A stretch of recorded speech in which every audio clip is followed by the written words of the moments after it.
Goa Organics వారి skin care, hair care, wellness products కోసం AP, తెలంగాణలో డిస్ట్రిబ్యూటర్లు కావాలను వివరాలకు స్క్రీన్ పైన ఉన్న నెంబర్కి కాల్ చేయండి. ఎమ్మెల్సీ జంగా కృష్ణమూర్తికి బిగ్ షాక్ తగిలింది.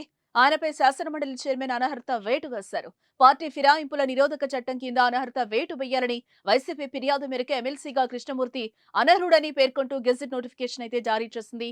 1999, 2009లో పల్నాడు జిల్లా గురజాల కాంగ్రెస్ ఎమ్మెల్యేగా కృష్ణమూర్తి గెలిచారు. అనంతరం వైసీపీలో చేరి 2014 ఎన్నికల్లో పోటీ చేసి ఓడిపోయారు ఆయన. ఆ తర్వాత ఆయనకు సీఎం జగన్మోహన్ రెడ్డి ఎమ్మెల్సీ పదవినిచ్చారు. 2019లో గురజాల నుంచి పోటీ చేయాలని భావించిన వైఎస్ఆర్సీపీ అవకాశం అయితే ఇవ్వలేదు.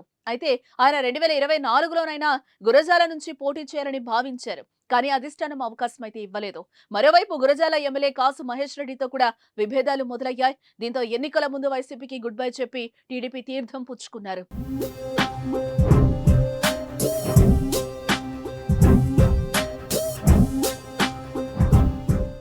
ఏప్రిల్ 1న ఎమ్మెల్సీ జంగా కృష్ణమూర్తి వైసీపీ ప్రాథమిక సభ్యత్వానికి, రాష్ట్ర బీసీసీఎల్ అధ్యక్ష పదవికి రాజీనామా చేశారు. ఏప్రిల్ 6న పల్నాడు జిల్లా సత్తెనపల్లిలో నిర్వహించిన ప్రజాగళం సభలో టీడీపీ అధినేత చంద్రబాబు సమక్షంలో పార్టీ కండువా కప్పుకున్నారు. పార్టీ మారిన జంగా కృష్ణమూర్తిపై వేటు వేయాలని YCP whip Lella Appireddy assembly secretary general కు ఫిర్యాదు చేయడం జరిగింది. వైసీపీ ఫిర్యాదు మేరకు శాసనమండలి చైర్మన్ మోషేన్ రాజు జంగా నుంచి పలుసార్లు వివరణ తీసుకున్నారు. జంగా ఇచ్చిన వివరణ ఆధారంగా ఎమ్మెల్సీగా కృష్ణమూర్తి అనర్హుడని పేర్కొంటూ గెజిట్ నోటిఫికేషన్ జారీ చేశారు.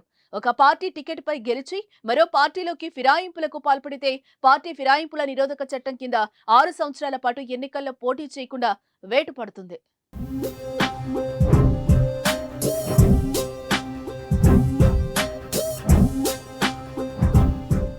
సుమన్ టీవీలో మీ పర్సనల్ అండ్ బిజినెస్ ప్రమోషన్స్ కోసం కింది నెంబర్కి కాంటాక్ట్ చేయండి.